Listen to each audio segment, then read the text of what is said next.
And good morning once again, my brothers and sisters in Jesus Christ. Welcome to another Living Hope Today study. Here we are in 1 Samuel chapter 26, and we're still involved in this interplay between King Saul and the anointed King David. Saul still struggles with the fact that he is being deposed by God. He is not willing to accept that. He's attacked David openly. David has spared his life once before. Here we see David spare his life again, but the point I really hope we can grab today is David's trust isn't in David's wisdom, the might of his army. He is not depending on himself. He doesn't want to sin against God, and he wants to wait for God to accomplish God's purpose in God's timing. It's a great lesson for us, and today we see it in action. Let me show you. Verse 1, the Ziphites went to Saul at Gibeah and said, "Is not David hiding on the hill at Hachilah, which faces Jeshimon?" Well, these Ziphites, they have a way of busting out David. They've already done it once before. Here they are again to tell Saul, you can get David if you want to get him. Now, Saul has a choice. He has certainly been confronted by David, been accused or maybe shamed by David's righteousness as David refuses to harm him, even though he has every opportunity in the cave, if you recall that story. So Saul could say, well, God's got a hold of David's life. I don't want to get involved in this. But what does Saul do? So Saul went down to the desert of Ziph with his 3,000 chosen men. Once again, Saul has not learned his lesson. He is going to try to kill David again. He has not been willing to accept God's decision and not willing at all to follow in what God has already decided to do. So here comes Saul with his 3,000 chosen men of Israel. He's going to look for David there. Saul made his camp beside the road on the hill of Hachilah facing Jeshimon, but David stayed in the desert. When he saw that Saul had followed him there, he sent out scouts and learned that Saul had definitely arrived. So I'm sure to David, this is, oh man, here we go again. The king just can't get it through his head that God has rejected him. Why does he want to kill me? I keep saving his life. I keep sparing his life. Why does he want to kill me? David's, I'm sure, confounded again by the fact that Saul just will not relent in his attempt to kill David. Well, then David set out and went to the place where Saul had camped. He saw where Saul and Abner, son of Ner, the commander of the army, had lain down. Saul was lying inside the camp with the army encamped around him. So here we're introduced to a guy named Abner. We'll talk about him in a minute.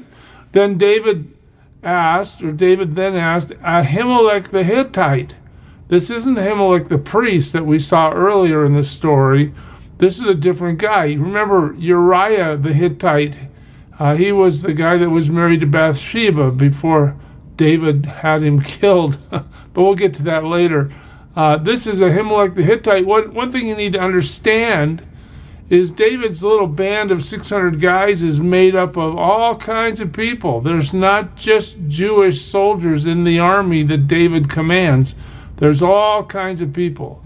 So David asked this guy named Ahimelech the Hittite and Abishai, son of Zeruiah, Joab's brother. Here's two more guys we're introduced to. I just want you to see what's happening here. Abner, who's he? He's Saul's cousin. Okay, this will become more important later as we go through the story.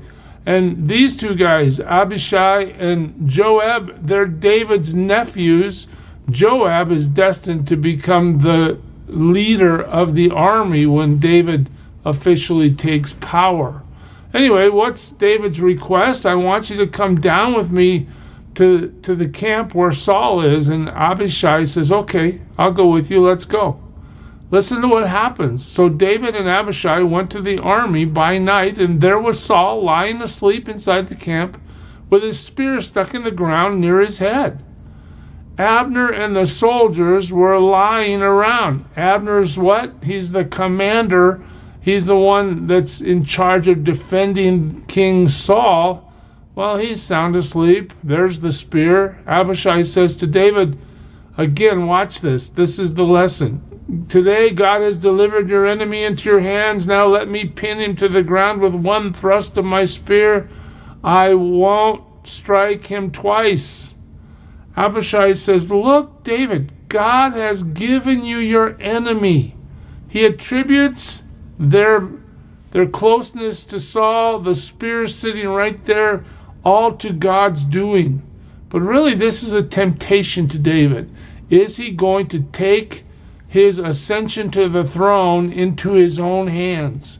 Is he going to decide for himself what he wants to do? Or is he going to wait for God? Great lesson for us here.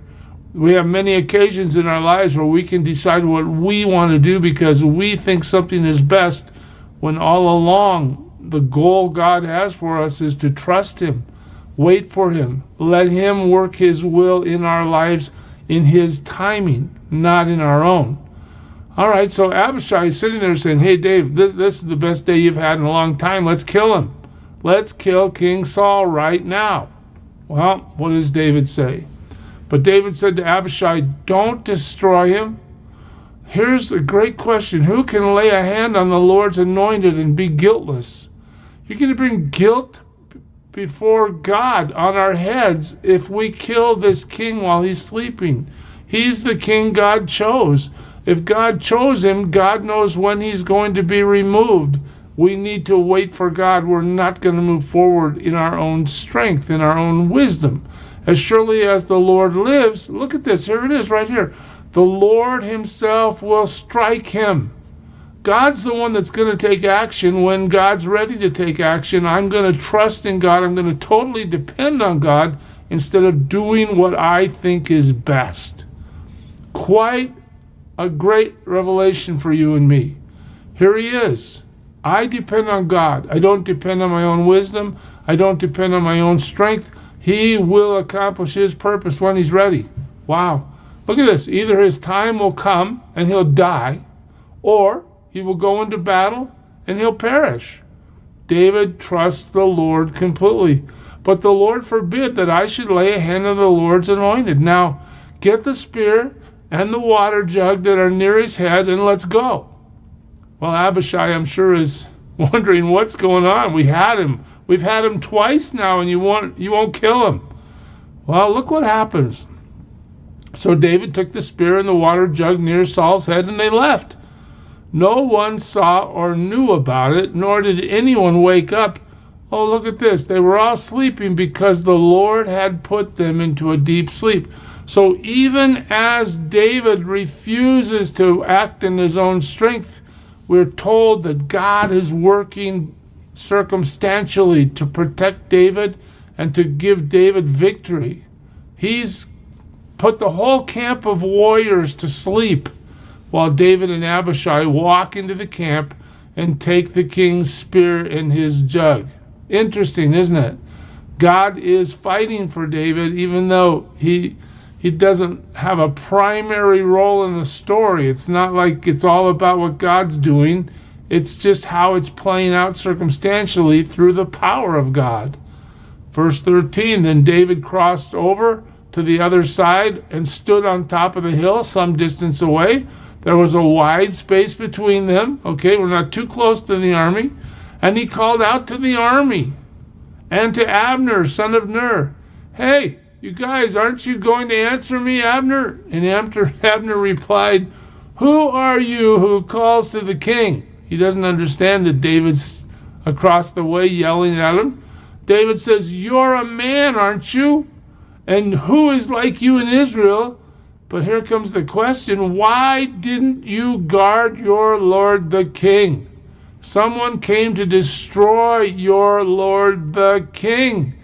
What you have done is not good. As surely as the Lord lives, you and your men deserve to die, because you did not guard your master, the Lord's anointed. Look around you. Hey, where are the king's spear and water jug that were near his head? Oh, hey, guess what, Abner? You've been infiltrated and you didn't even know it.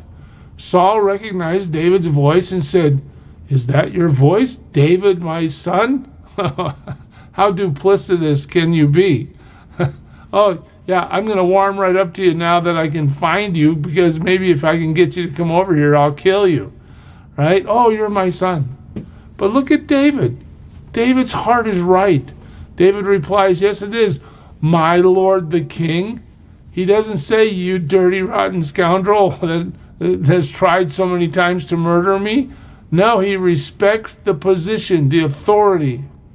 "You're my lord the king." Wow. And he added, "Why is my lord pursuing his servant?" In other words, why are you chasing me all around the countryside? What have I done? And what wrong am I guilty of? Don't you remember I let you live last time? And now he says, "Now let my lord the king listen to his servant's words. If the Lord has incited you against me, then may he accept an offering." Okay, so if God's the one telling you to kill me, okay. If, however, men have done it, may they be cursed before the Lord.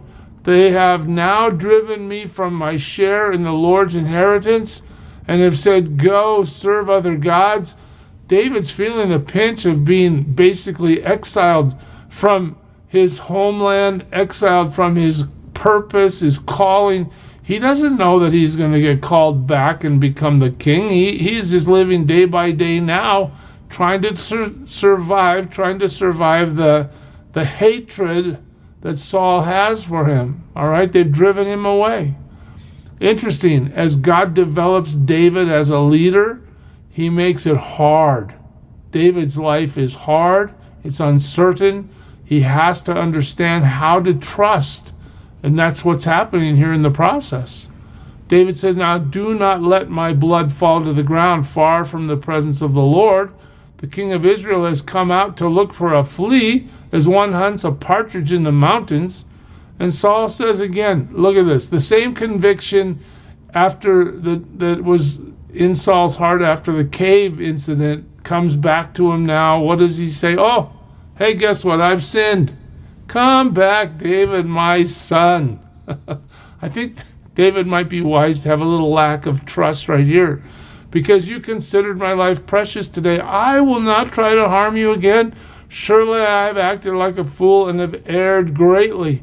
Now, if that's sincere from the heart, great. But I don't know why David should trust him now, do you? "Here is the king's spear," David answered. "Let one of your young men come over and get it." In other words, I'm giving it back to you. But here, King Saul, let me give you a point that you need to pay attention to. Verse 23, "The Lord rewards every man for his righteousness and faithfulness." God's in play in all this drama you're creating, Saul. And if you follow God, God blesses you. He rewards you. If you walk with him, he lifts you up. But if you continue to act wickedly, guess what? You'll be the cause of your own demise. "The Lord delivered you into my hands today, but I would not lay a hand on the Lord's anointed." What's David saying? I'm not going to do this because I think I should. I'm waiting for God. I'm depending on him totally. "As surely as I valued your life today, so may the Lord value my life and deliver me from all trouble."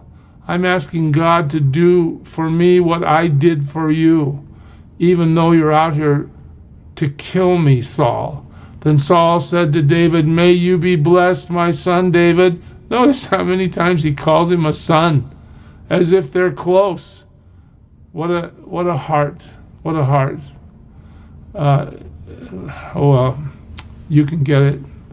"You will do great things and surely triumph." I love the fact that Saul is now depicted as basically understanding that David is going to reach well beyond anything Saul has ever done. He is going to be God's man for God's time and certainly establish the kingdom of Israel in a way that it's never been before. You will do great things and surely triumph. So David went on his way, and Saul returned home. Again, there's no big reunion here. There's no, oh, welcome home, my son. David doesn't trust Saul, and rightfully so. But David once again proves that he does trust God, that he will lay his life down and put it in the hands of God for God to decide what happens to him. It's a lesson you and I need to learn to live by. Will we give God the same permission in our lives? Will we wait for him? Will we hold on to him even when circumstances look bleak? David's surrounded by 3,000 guys. His 600 guys aren't going to survive if they really fight. But in the end, David knows his God. David trusts his God. He depends on his God. And he acts righteously and will receive the blessing of God, even though evil tries to subvert God's plan. God bless you, church. Serve him well today. Who is it who for sinners shed his blood, and now for cleansing all can plunge beneath that flood? It's Jesus. But do you know who he is?